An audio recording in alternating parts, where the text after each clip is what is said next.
At some point in the last few million years in the shallow coastal waters off California, evolution made a decision. It looked at a small, unremarkable fish, maybe 30 centimeters long, roughly the size of a school ruler, living in abandoned shells and empty crevices on the seafloor, eating small crustaceans, not particularly fast, not armored, not venomous. And evolution said, you know what this fish needs? The ability to open its mouth so wide that it can physically wrap it around the face of another fish, and use that specifically as its primary weapon.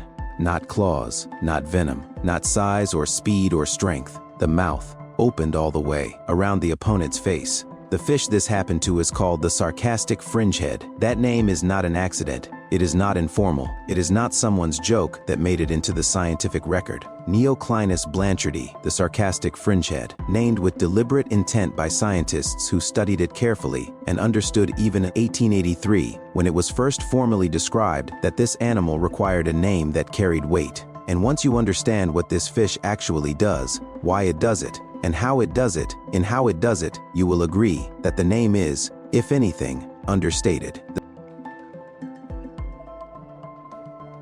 The Sarcastic Fringehead was formally described in 1883 by two American ichthyologists, David Starr Jordan and Charles Henry Gilbert. Jordan was one of the most prolific fish taxonomists in American scientific history.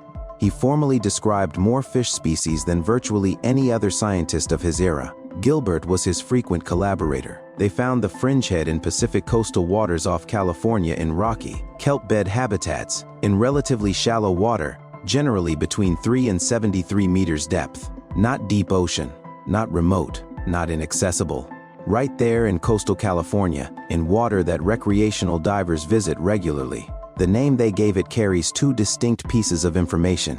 Sarcastic comes from the Greek sarkastikos, related to sarx, meaning flesh. The original usage implied tearing, biting, a kind of sharp and cutting aggression. In older biological nomenclature, sarcastic was occasionally used to describe animals with particularly notable biting or tearing behavior. The fish bites, aggressively, consistently, as its primary response to almost everything. Fringehead refers to the series small, fleshy, filament-like projections that grow above the eyes and along the head of the fish. Under magnification, they look decorative, almost delicate. On the actual fish, in context, they look like the finishing touch on something that is already deeply strange. For most of the century following its formal description, the Sarcastic Fringehead sat in scientific literature as a noted territorial species. Aggressive, cave-dwelling, interesting dentition. The full behavioral picture, the complete understanding of exactly how it fights, exactly what that mouth does, and exactly why the mechanism is unlike anything else documented in coastal fish came much later. And when it became properly documented, and when underwater camera technology finally captured it clearly enough to share with general audiences, people could not believe it was real. Before explaining the fight, you need to understand the mouth. Because the Sarcastic Fringehead's mouth is not simply large, it is architecturally remarkable in a way that requires a moment of proper explanation. In its resting state, mouth closed, sitting in its crevice, looking at you, the fringehead looks like a fish with a moderately sized head, slightly compressed, large eyes, the decorative cirri above them, normal, unremarkable, almost forgettable. Then something triggers it, a territorial intrusion, another fish too close. A perceived threat, and the mouth opens. Not like a normal fish mouth opens slightly, functionally, to eat or breathe. The fringehead's mouth opens like an umbrella deploying. The jaw drops and simultaneously expands laterally sideways, spreading outward, in a way that seems to violate what a fish jaw should be able to do. The gape, the measurement of how wide the mouth opens, becomes dramatically, disproportionately, almost incomprehensibly large relative to the fish's body size. The skin around the mouth, which was smooth and unremarkable when closed, pulls back to reveal vivid coloration, deep blues, yellows, and purples depending on the individual and the intensity of the display. Iridescent, bright, deliberately visible. A fish that was 30 centimeters of unremarkable gray-brown suddenly becomes almost entirely a massive, vivid, aggressively colored open mouth. The transformation takes less than a second, and in that transformation, in that single movement from closed to fully deployed, the Sarcastic Fringehead communicates one thing with complete clarity: how big I actually am, not the body. The body is irrelevant. The mouth is the measure. When two male sarcastic fringeheads meet in a territorial dispute, and they do meet because these fish are intensely, relentlessly territorial about the burrows, shells, and crevices they occupy, they fight. But not the way fish normally fight. Most fish territorial disputes involve one of three things: charging, biting at flanks or fins, or bluff displays that cause one animal to retreat before contact happens. The sarcastic fringehead does none of these.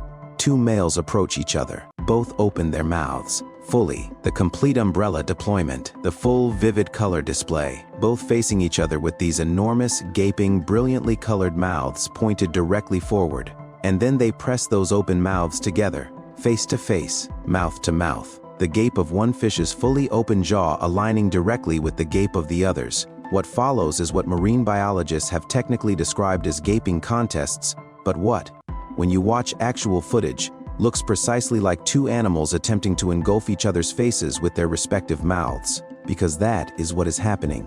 Each fish is attempting to open its mouth wider than the other, to extend further, to demonstrate in direct, physical, unmistakable terms that its mouth is the larger mouth. They push against each other. They maneuver. They hold the contact. They adjust angle and position, each attempting to achieve the overlap that would prove, conclusively, that its gape is the dominant gape. This can last for extended periods, not a brief flash of aggression, a sustained, physical, face-to-face contest of mouth size. And the resolution is clean. The fish with the smaller mouth loses. It does not take damage. It does not lose fins or scales or blood in most documented encounters. It does not die. It simply at some point during the gaping contest recognizes that the other mouth is larger, that it cannot achieve dominance of gape, that it has already lost by the only metric that matters in this specific contest, and it retreats. The fish with the larger mouth holds its territory. That is the entire fight. Mouth size, opened all the way, pressed against the opponent's open mouth, and whoever has the smaller mouth leaves. It is tempting to look at the sarcastic fringehead's fighting behavior and read it as comedic, as something nature stumbled into accidentally and never corrected. That reading is wrong. The gaping contest is not an accident. It is not a quirk. It is one of the most efficient territorial dispute resolution systems documented in any coastal fish species. Here is the logic. The fringehead lives in a burrow. A specific burrow, a shell, a crevice, a gap in rock that it has claimed, defended. And that represents its feeding territory, its shelter from predators, and for males, its spawning site. Losing that burrow is not an inconvenience. It is potentially fatal. Finding another adequate shelter in a competitive rocky coastal habitat is not guaranteed. So fights over burrows are serious. But serious fights, biting contests, prolonged physical combat carry injury risk. An injured fish in a shallow coastal environment with active predators is a compromised fish. A bitten fin reduces swimming capability. A damaged eye reduces prey detection. The gaping contest eliminates that risk almost entirely. Both fish learn everything they need to know which fish has the larger, more powerful jaw without either fish taking meaningful damage. The contest is resolved. The outcome is accepted. Both fish survive and move forward. In ecological terms, this is called a ritualized agonistic display, a formalized contest that communicates dominance through demonstration rather than destruction. The fringehead simply took that concept and made it spectacularly, unmistakably literal. You want to know who has the bigger jaw? Open your mouth. I will open mine. We will press them together, and we will both know the answer immediately. 3 additional details about the sarcastic fringehead that deserve their own space. First, the coloration. The vivid blue, yellow, and purple patterning that appears inside the mouth when fully opened is not random pigmentation. It is specifically maximized for visibility in the shallow, sunlit coastal water the fringehead inhabits.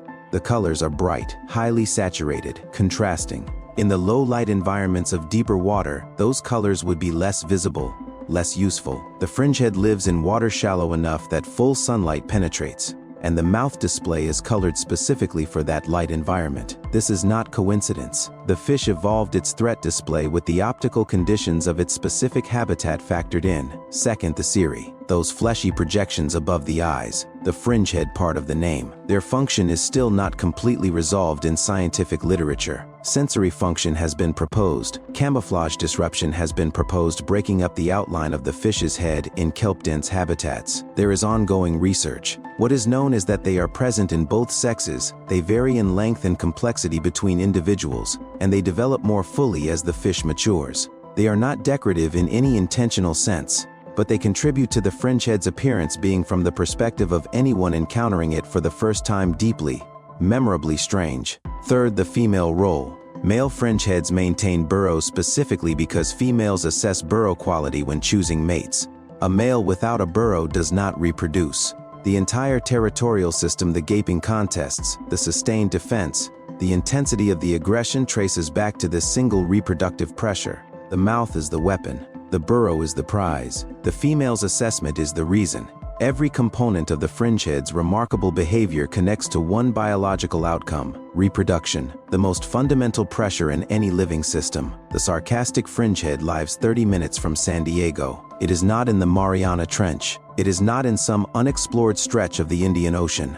It is not in habitat that requires a specialized submersible to reach. It is in shallow coastal California water, in water where people surf, where children swim, where fishing boats operate. And it is down there right now, opening its mouth wider than seems physically possible and pressing it against other mouths to settle territorial disputes. The deep ocean gets most of the attention when people talk about strange marine life. The darkness, the pressure, the alienness of that environment, it makes for compelling framing. But the sarcastic fringehead is a reminder that the ocean does not need to be 3,000 meters deep to produce something that makes you stop and reconsider what you thought you understood about living systems. Sometimes it is 10 meters deep. In water you have swum in, and whatever is down there, jaw fully opened, coloration deployed, pressing its face against another fish's face with complete commitment to the only metric that matters, has been doing this, in this specific coastal habitat, for longer than human beings have existed as a species.